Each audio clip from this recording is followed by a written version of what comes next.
Hello guys and welcome back to Best Car Picks. നമ്മൾ ഇന്ന് നോക്കാൻ പോകുന്നത് കഴിഞ്ഞ മാസം ഏറ്റവും അധികം സെയിൽസ് വന്ന 10 വാഹനങ്ങളെ പറ്റിയാണ്. ആൻഡ് ഇതിലൊരു വലിയ ട്വിസ്റ്റ് ഉണ്ട്. സാധാരണ ഈ ലിസ്റ്റിൽ എപ്പോഴും ഉണ്ടാകുന്നൊരു വണ്ടി ഇപ്രാവശ്യം ഇതിലില്ല. അതായത് നിങ്ങൾക്ക് വഴിയെ മനസ്സിലാവും. ബട്ട് അതിനു മുമ്പ് 10th പൊസിഷനിൽ നിൽക്കുന്ന ഏറ്റവും കൂടുതൽ വിറ്റ വാഹനം നമ്മുടെ മാരുതി സുസുക്കിയുടെ ഫ്രോങ്സ് ആണ്. 12,681 വാഹനങ്ങളുടെ സെയിൽസ് ആണ് ഇതിന് ലഭിച്ചത്.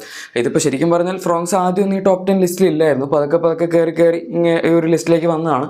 ആദ്യം ഇതിൻ്റെ സെയിൽസും കുറവായിരുന്നു, 7,000 8,000 ആ റേഞ്ചിലൊക്കെ. പക്ഷെ ഇപ്പോൾ എന്തായാലും സെയിൽസ് കൂടി ഈ ഒരു 13,000 12,000 ആ റേഞ്ചിലേക്ക് വന്നിട്ടുണ്ട്.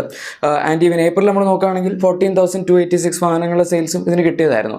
അതായത് ഇതിന് ശരിക്കും സെയിൽസിൻ്റെ കാര്യത്തിൽ മന്ത് ഓൺ മന്തിൽ ഡീ ഗ്രോത്ത് ആണ് വന്നിരിക്കുന്നത്. 1,605 വാഹനങ്ങളുടെ വ്യത്യാസവും 11.25% ഡീ ഗ്രോത്തുമാണ് ഈ ഒരു വാഹനത്തിന് വന്നിരിക്കുന്നത്. നമ്മൾ ഈ ലിസ്റ്റിൽ നോക്കുകയാണെങ്കിൽ മൂന്നാമതായി ഏറ്റവും കൂടുതൽ ഡീ ഗ്രോത്ത് പെർസെൻറ്റേജ് വന്നിരിക്കുന്ന വാഹനം ഫ്രോങ്സ് തന്നെയാണ്. പിന്നെ ഈ ലിസ്റ്റിലാകെ 3 വണ്ടികൾക്ക് മാത്രമേ ഗ്രോത്ത് ഉള്ളൂ, ബാക്കി 7 വണ്ടികൾക്കും ഡീ ഗ്രോത്ത് തന്നെയാണ് വന്നിരിക്കുന്നത്. എനിവേ ഇനി 9th പൊസിഷനിൽ നിൽക്കുന്ന വാഹനം നമ്മുടെ മാരുതി സുസുക്കിയുടെ ബലേനോ ആണ്. ഫ്രോങ്സിനെ ബേസ് ചെയ്ത്, അതായത് ബലേനോ ബേസ് ചെയ്താണ് ഒരു ഫ്രോങ്സ് ഉണ്ടാക്കിയിരിക്കുന്നത്. ഇപ്പോൾ ഈ 2 വാഹനങ്ങളുടെയും സെയിൽസ് ഏകദേശം അടുത്തടുത്തായിട്ട് വന്നിട്ടുണ്ട്. ബലേനോയുടെ സെയിൽസ് ഈ റേഞ്ചിലല്ലായിരുന്നു. കഴിഞ്ഞ മാസം ജസ്റ്റ് 12,842 വാഹനങ്ങളുടെ സെയിലും ഏപ്രിൽ മാസത്തിൽ 14,049 വാഹനങ്ങളുടെ സെയിലും മാത്രമാണ് ഇതിന് കിട്ടിയത്. പക്ഷേ ഇടയ്ക്കൊരു കാലത്ത് നമ്പർ 1 ഒക്കെ ആയിട്ടുള്ള ഒരു വണ്ടിയായിരുന്നു. 18,000 19,000 ആ റേഞ്ച് വരെയൊക്കെ സെയിൽസ് വന്നിട്ട്. പക്ഷേ ഇപ്പോൾ എന്തായാലും ഒരു ഇത്തിരി കുറഞ്ഞിട്ടുണ്ട് സെയിൽസ്. മിക്കവാറും സ്വിഫ്റ്റ് ഒക്കെ ഈ അടുത്ത പുതിയ ജനറേഷൻ വന്നില്ല, അതിൻ്റെ സെയിൽസ് കൂടുതൽ കൂട്ടാനായിട്ട് അവർ ഇതിൻ്റെ പ്രൊഡക്ഷൻ ഇത്തിരി കുറച്ചായിരിക്കാനാണ് ചാൻസ്. എനിവേ ഡിഫറൻസ് നോക്കുകയാണെങ്കിൽ 1,207 വാഹനങ്ങളുടെയും അതുപോലെ ഡീ ഗ്രോത്ത് പെർസെൻറ്റേജ് 8.59 നമുക്കിപ്പോൾ ഈ ലിസ്റ്റിൽ ഏറ്റവും കൂടുതൽ കുറവൊന്നും പറയാനില്ല. പക്ഷെ എന്നാലും അത്യാവശ്യം ഡീ ഗ്രോത്ത് പെർസെൻറ്റേജ് ഒക്കെ ബലേനോയ്ക്ക് വന്നിട്ടുണ്ട്, കാരണം നേരത്തെ മുകളിൽ നിന്ന വണ്ടിയാണല്ലോ. ഇനി അടുത്തതായി 8th പൊസിഷനിൽ നിൽക്കുന്ന വാഹനം നമ്മുടെ സ്കോർപിയോ ആണ്. സ്കോർപിയോ പൊതുവേ 14,000 to 15,000 റേഞ്ചിലാണ് സെയിൽസ് കിട്ടാറുള്ളതെങ്കിലും കഴിഞ്ഞ മാസം 13,717 വാഹനങ്ങളുടെ സെയിലാണ് ഇതിന് ലഭിച്ചത്. ഏപ്രിൽ മാസത്തിൽ 14,807 വാഹനങ്ങളുടെ സെയിലും കിട്ടിയതായിരുന്നു. അതായത് 1,090 വാഹനങ്ങളുടെ വ്യത്യാസവും 7.36% ഗ്രോത്ത് റേറ്റുമാണ് ഇവിടെ വന്നിരിക്കുന്നത്. പിന്നെ ഈ ലിസ്റ്റിൽ സ്കോർപിയോ മാത്രമല്ല, ഞാനിത് ഈ വീഡിയോയിലെല്ലാം എപ്പോഴും പറയുന്നതാണ്, സ്കോർപിയോൻ്റെയും അതുപോലെ സ്കോർപിയോ ക്ലാസിക്കിൻ്റെയും രണ്ടിനും കൂടെ കമ്പൈൻഡ് സെയിൽസാണ് മഹീന്ദ്ര പുറത്തു വിടാറുള്ളത്. പക്ഷേ എന്നാൽ പോലും നമുക്കിപ്പോൾ ഈ 2 വണ്ടികളും അത്യാവശ്യം നല്ല വിലയുള്ള വണ്ടികളാണ്, നല്ല സൈസുള്ള വണ്ടികളുമാണ്. പൊതുവേ ഈ റേഞ്ചിൽ നിൽക്കുന്ന വണ്ടികൾക്കൊന്നും ഇത്രയും സെയിൽ കിട്ടാറില്ല. പക്ഷേ മഹീന്ദ്രയ്ക്ക് എന്തായാലും ഇപ്പം നല്ല രീതിയിൽ തന്നെ അവരുടെ വലിയ SUVസും സെയിലിൻ്റെ കാര്യത്തിൽ പെർഫോം ചെയ്യിപ്പിക്കാൻ പറ്റുന്നുണ്ട്. ഇനി അതാണ് സ്കോർപിയോൻ്റെ കേസ്. വേറൊരു വലിയ വണ്ടി നിങ്ങൾ ഈ ലിസ്റ്റിലൊക്കെ ഉണ്ടാവില്ല. ഇനി അടുത്തതായി 7th പൊസിഷനിൽ നിൽക്കുന്ന വാഹനം നമ്മുടെ എർട്ടിഗയാണ്. എർട്ടിഗയും പതുക്കെ പണ്ട് ഫസ്റ്റ് ജനറേഷൻ ഇറങ്ങിയ സമയത്ത് ഇത്രയും പോപ്പുലർ അല്ലായിരുന്നു. സെക്കൻഡ് ജനറേഷൻ ഇറങ്ങി ഈ ഒരു സമയം ഒക്കെ ആയപ്പോഴാണ് 12,000 മുകളിലേക്ക് സെയിൽസ് വരാൻ തുടങ്ങിയത്. കഴിഞ്ഞ മാസം 13,893 വാഹനങ്ങളുടെ സെയിൽസ് എർട്ടിഗയ്ക്ക് കിട്ടിയതാണ്. ഏപ്രിലാണെങ്കിലും 13,544 വാഹനങ്ങളുടെ സെയിൽസും ഇതിന് കിട്ടിയതായിരുന്നു. അതായത് 349 വാഹനങ്ങളുടെ വ്യത്യാസവും 2.58% ഗ്രോത്ത് റേറ്റുമാണ് ഇതിന് വന്നിരിക്കുന്നത്. പറഞ്ഞു വരുമ്പോൾ 2.58% ഉള്ളെങ്കിലും ഈ ലിസ്റ്റിലാകപ്പാടെ 3 വണ്ടികൾക്ക് ഗ്രോത്ത് വന്നിട്ടുള്ളെങ്കിലും ആ വന്നിരിക്കുന്നതിൽ രണ്ടാമതായി ഏറ്റവും കൂടുതൽ ഗ്രോത്ത് പെർസെൻറ്റേജ് കിട്ടിയിരിക്കുന്ന ഒരു വണ്ടി കൂടിയാണ് നമ്മുടെ എർട്ടിഗ. അതിപ്പോൾ നിങ്ങൾക്ക് എല്ലാത്തിൻ്റെയും സെയിൽസ് ഏകദേശം മനസ്സിലേക്ക് കാണും. മിക്കതിൻ്റെയും സെയിൽ ഡ്രോപ്പാണ് ചെയ്തിരിക്കുന്നത്, കൂടിയിട്ടില്ലല്ലോ. പിന്നെ 7 സീറ്റർ കാറ്റഗറിയിൽ ഏറ്റവും കൂടുതൽ വിറ്റ് പോയിരിക്കുന്ന വണ്ടി ഇത് തന്നെയാണ്, സംശയമൊന്നുമില്ല. ഇനി അടുത്തതായി 6th പൊസിഷനിൽ നിൽക്കുന്ന വണ്ടി നോക്കുകയാണെങ്കിൽ നമ്മുടെ മാരുതി സുസുക്കിയുടെ ബ്രസയാണ്. ബ്രസയുടെ ഈ ജനറേഷൻ വന്നപ്പം സെയിൽസ് അത്യാവശ്യം ബൂസ്റ്റ് ആയതാണ്. ഇൻഫാക്ട് ഏപ്രിൽ മാസത്തിൽ 17,113 വാഹനങ്ങളുടെ സെയിൽസും ഇതിന് കിട്ടിയായിരുന്നു. പക്ഷേ കഴിഞ്ഞ മാസം ഒരു ഇത്തിരി താഴേക്ക് വന്നു, 14,186 വാഹനങ്ങളുടെ സെയിൽസായി. എന്നാലും പറഞ്ഞു വരുമ്പോൾ വലിയ കുഴപ്പമൊന്നുമില്ല. 14,000 സെയിൽസ് കിട്ടാന്ന് പറഞ്ഞിട്ട് മോശമല്ലല്ലോ. ഡിഫറൻസ് 2,927 വാഹനങ്ങളുടെയും അതുപോലെ 17.1% ഡീ ഗ്രോത്ത് റേറ്റുമാണ് വന്നിരിക്കുന്നത്. നമ്മളിപ്പം നേരത്തെ അത്യാവശ്യം നല്ല ഡിഫറൻസ് ഉള്ളതുകൊണ്ട് തന്നെ മന്ത് ഓൺ മന്തിൽ നോക്കുകയാണെങ്കിൽ രണ്ടാമതായി ഏറ്റവും കൂടുതൽ ഡീ ഗ്രോത്ത് പെർസെൻറ്റേജ് വന്നിരിക്കുന്ന ഒരു വാഹനം കൂടിയായിട്ട് നമ്മുടെ ബ്രസ പറയേണ്ടി വരും. പക്ഷേ എന്തൊക്കെയായാലും സപ്പോമീറ്റർ കാറ്റഗറിയിൽ നോക്കുകയാണെങ്കിൽ ഏറ്റവും കൂടുതൽ വിറ്റ് പോയിരിക്കുന്ന വണ്ടി കഴിഞ്ഞ മാസം ബ്രസയാണ്. ഇവിടെയാണ് നിങ്ങൾക്ക് നെക്സോണിൻ്റെ ചിലപ്പോൾ ഓർമ്മ വരുന്നുണ്ടാകുന്നത്. കാരണം നെക്സോൺ എപ്പോഴും ഈ ഒരു ലിസ്റ്റിൽ ബ്രസയെ ഓവർടേക്ക് ചെയ്തോ അല്ലെങ്കിൽ ബ്രസയുടെ അടുത്തൊക്കെ ആയിട്ട് നിൽക്കാറുള്ളതാണ്. പക്ഷേ ഇപ്രാവശ്യം നെക്സോൺ ഈ ലിസ്റ്റിലേ ഇല്ല. കാരണം അതിൻ്റെ സെയിൽ നമുക്ക് ഫ്രോങ്സിനേക്കാളൊക്കെ താഴത്തെയാണ് നിൽക്കുന്നത്. ഇനി 5th പൊസിഷനിൽ നിൽക്കുന്ന വാഹനം നമ്മുടെ വാഗണാറാണ്. വാഗണാറും കഴിഞ്ഞ കുറച്ച് മാസങ്ങളായിട്ടൊക്കെ നമ്പർ 1 നിന്ന് വണ്ടിയാണ്. കഴിഞ്ഞ കുറച്ച് മാസങ്ങളെന്ന് പറയുമ്പം കഴിഞ്ഞ വർഷത്തിലെ കുറച്ച് മാസങ്ങൾ. ഈ വർഷം തുടങ്ങിയപ്പോൾ വേറൊരുത്തനായിരുന്നു നമ്പർ 1 നിന്ന്. പക്ഷേ ഇപ്പോൾ അവനെയും അടിച്ച് താഴത്താക്കിയിട്ട് വേറൊരുത്തൻ കയറിയിട്ടുണ്ട്. അത് നിങ്ങൾക്ക് അധികം വൈകാതെ മനസ്സിലാവും. ഇനി വാഗണാറിന് കഴിഞ്ഞ മാസം 14,492 വാഹനങ്ങളുടെ സെയിൽസ് മാത്രമേ കിട്ടിയിട്ടുള്ളൂ.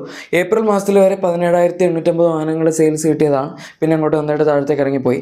3,358 വാഹനങ്ങളുടെ സെയിൽസാണ് ഇതിന് ഡിഫറൻസ് വന്നിരിക്കുന്നത്. അതുപോലെ 18.81 21% ഡീഗ്രോത്ത് റേറ്റും ഉണ്ട്. നമ്മളിപ്പോൾ ഈ ലിസ്റ്റിൽ നോക്കുകയാണെങ്കിൽ ഡീഗ്രോത്ത് വന്നതിൽ വെച്ച് ഏറ്റവും കൂടുതൽ ഡീഗ്രോത്ത് പെർസെൻറ്റേജ് വന്നിരിക്കുന്ന വണ്ടി വാഗണാർ തന്നെയാണ്. എന്ത് പറ്റിയെന്ന് അറിയില്ല, മിക്കവാറും ഞാൻ പറഞ്ഞു ഓൾറെഡി ഒരു വണ്ടിയുടെ പ്രൊഡക്ഷൻ അവർക്ക് അത്യാവശ്യമായിട്ട് കൂട്ടേണ്ടി വന്നതാണ്. അതുകൊണ്ട് ഇതിൻ്റെയൊക്കെ പ്രൊഡക്ഷൻ ഇത്തിരി അഡ്ജസ്റ്റ് ചെയ്ത് താഴത്തേക്ക് ആക്കിയതായിരിക്കാനാണ് ചാൻസ്. ഇനി അടുത്തതായി 4th പൊസിഷനിൽ നിൽക്കുന്ന വാഹനം നമ്മുടെ ഹ്യുണ്ടായി ക്രെറ്റയാണ്. ക്രെറ്റയ്ക്ക് കഴിഞ്ഞ മാസം 14,662 വാഹനങ്ങൾ സെയിൽസാണ് കിട്ടിയത്. ക്രെറ്റയ്ക്കും ഈ അടുത്ത് പുതിയൊരു ഫേസ് ലിഫ്റ്റ് അപ്ഗ്രേഡ് വന്നിട്ടുണ്ടായിരുന്നു. പക്ഷെ അതിപ്പം വന്നില്ലെങ്കിലും വന്നാലും ഒക്കെ സെയിൽസ് ഏകദേശം ഈ റേഞ്ചിൽ തന്നെയായിരുന്നു നിന്നിരുന്നത്.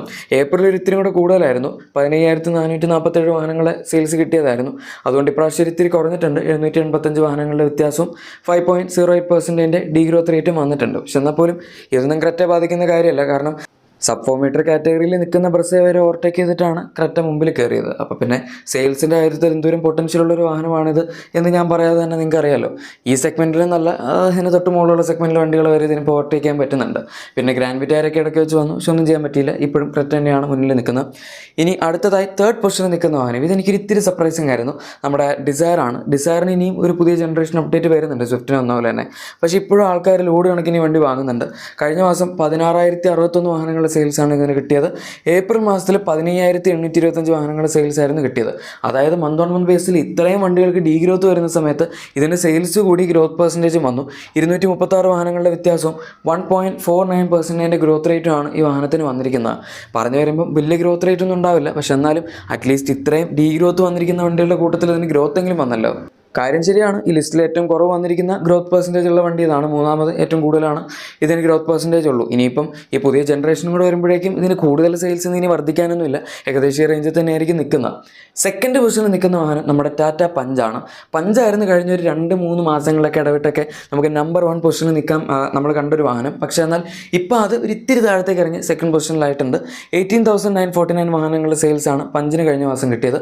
പക്ഷേ ഏപ്രിൽ മാസത്തിൽ 19,158 വാഹനങ്ങളുടെ സെയിൽസും ഇതിന് കിട്ടിയതായിരുന്നു. 209 വാഹനങ്ങളുടെ വ്യത്യാസവും 1.09% ഡീഗ്രോത്ത് റേറ്റുമാണ് വന്നിരിക്കുന്നത്. നമുക്കിപ്പോൾ ഈ ലിസ്റ്റിൽ വന്നിരിക്കുന്നതിൽ വെച്ച് ഏറ്റവും കുറവ് ഡീഗ്രോത്ത് റേറ്റ് വന്നിരിക്കുന്ന വാഹനം പഞ്ച് തന്നെയാണ്. പക്ഷെ എന്തായാലും ഇതിൻ്റെ നമ്പർ 1 പ്ലേസ് വേറൊരിടത്തും മോഷ്ടിച്ചുകൊണ്ട് പോയി. മിക്കവാറും ഈ വണ്ടിയുടെ പ്രൊഡക്ഷൻ കൂട്ടാൻ വേണ്ടിയായിരിക്കും ടാറ്റ നെക്സോണിൻ്റെ പ്രൊഡക്ഷൻ ഇങ്ങനെ പതുക്കെ കുറച്ച് വരുന്നത്. അല്ലാണ്ട് നെക്സോണിൻ്റെ പ്രൊഡക്ഷൻ കുറയ്ക്കാനുള്ള വേറെ റീസണൊന്നുമില്ല. അതിനുപരി നെക്സോൺ വാങ്ങാനായിട്ട് ടാറ്റയുടെ ഡീലർഷിപ്പിൽ പോകുന്നവർ പഞ്ച് കണ്ട് സാറ്റിസ്ഫൈഡ് ആയിട്ട് അത് എടുത്തു പോകുന്ന അവസ്ഥയും ചിലപ്പോൾ കണ്ടു വന്നേക്കാം. അതുകൊണ്ട് നെക്സോണിൻ്റെ ഡിമാൻഡ് കുറഞ്ഞ് പഞ്ചിൻ്റെ ഡിമാൻഡ് കൂടി. ഇനി ലാസ്റ്റ് ആൻഡ് ഫൈനലായിട്ട് ടോപ്പ് പൊസിഷനിൽ നിൽക്കുന്ന നമ്പർ 1 വാഹനം നമ്മുടെ പുതിയ സ്വിഫ്റ്റാണ്. 4th ജനറേഷൻ മോഡലാണ് ഇപ്പോൾ വന്നിരിക്കുന്നത്. ആൻഡ് ഇറങ്ങിയ അപ്പം തന്നെ സെയിൽസ് ചാർട്ടിൻ്റെ കാര്യത്തിൽ നമ്പർ 1 പിടിക്കുകയും ചെയ്തു. അതിൻ്റെ റീസൺ വേറൊന്നുമല്ല, ഒരു നന്നായിട്ട് വേണ്ടി പ്രൊഡ്യൂസ് ചെയ്ത് വെച്ചിട്ടുണ്ടായിരുന്നു പുതിയ ജനറേഷൻ ഇറങ്ങുന്ന സ്ഥിതിക്ക്.